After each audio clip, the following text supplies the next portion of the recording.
Kumpipate ni nabong thum Moab le Israel kidona huan Juda kumpipa Jehoshaphat kumsom legiat alal komin Ahab tapa Jehoram Israel te tunga Samaria alal pana kumsom lini alal hi topa mitmu in thil hoi lopi ahi a hima ale anu le apa bang tel inzo thil ahi ke aman apa bal suang phu apai mang hi hima le Israel te thil hi kial sak nebat tapa Jeroboam khelna te ama Abel tin tan hi huai apai san ke hi Moab kumpipa Mesha Belam vulmi ahi aman Israel kumpipa kyanga Belam no nuai khatmul le Belam pa nuai khatmul sia aliau hi himale Ahab si nungin hi chi ong hi Moab kumpipa Israel kumpipa tunga helta hi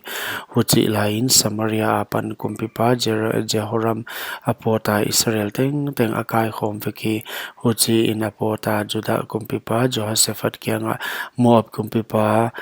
katunga ahela Moab te nahondo pi diam chi in mi asol hi aman hondo pi kele nang kamite le namite pum khat hi wa kasakol te le na sakol te leng pum khat ahi u achi ama in koi lampia ahia ikwan to ding achi amana donga edom gamdai lampia achi hujin Israel kumpipa Juda kumpipa to Edom kumpipa to akwan tawa nisagi apai kwalwa asepai te le aganton pi te don ding tui aom take hi Israel kumpipan topa kumpipa thumte Moab khote khota piak dia hon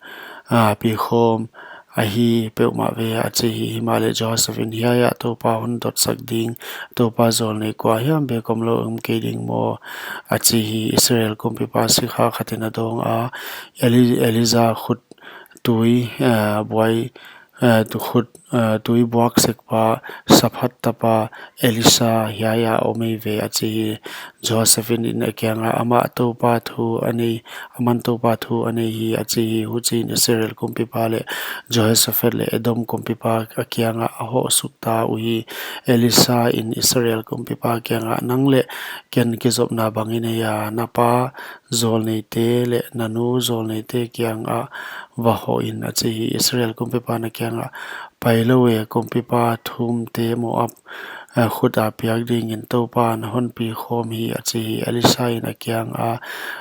kadin na sepai te topa ahin bangin kagen hi Juda kumpipa Jehoshaphat za tak lo hileng nang lam leng kanga ke dia mu leng ka hon mu het ke ding himale kai ging tum siam mi hon samun achi kai ging tum siam mi in ahon tum le hichi ahong hidi hichi ahong hi topa khutatunga ahong omta hi aman topa hichi na chi hiai phai jang teng to kuak tik tukun topa ma in hichi na chi hui him namu keding wa vua him leng namu sam keding o himale hiai phai jang tui na dim vek ding hi huchi in no le na bong honte u le nagante un adon ding u hiai topa nga in thil neu chiklel ahia Moab te na khutwa hon piak be lap ding kulpi nei khwate teng le khopi hoi teng nahi seding wa sing hoi teng na phok ding wa tui khuk teng hubing ding wa mun hoi ta swang in na deng sevek ding u achi hi jingsangin thil lat hun lai in hi chi ahong hi anga in Edom gam lama pan tui ahong luang tui in agam ahong dim ta hi Moab teng in amau swal ding in kumpipa te ahong kwan to chi anaza kwa un galdo thei chiang teng aneki kai khom wa gamgia anapang ta ui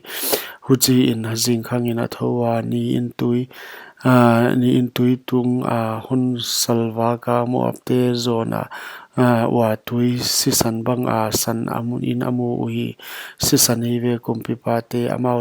kidowa amau kithatu ahima ma ve kisa un Moab te o galak thiliwa tu dingu achi ui Israel gya phol awatun ule Israel te ahong tho phut wa Moab te aswalwa huchin amawa atai ke gwa Moab te that komin agamwa adel luta ui khwate ahi siawa amun hoita ta ting michi in adengwa swangin adim gopta hi tuikhuk ting ahubingwa singhoi teng teng aphukwa kir heresata om swang te kya akhoi ke uhi hoileng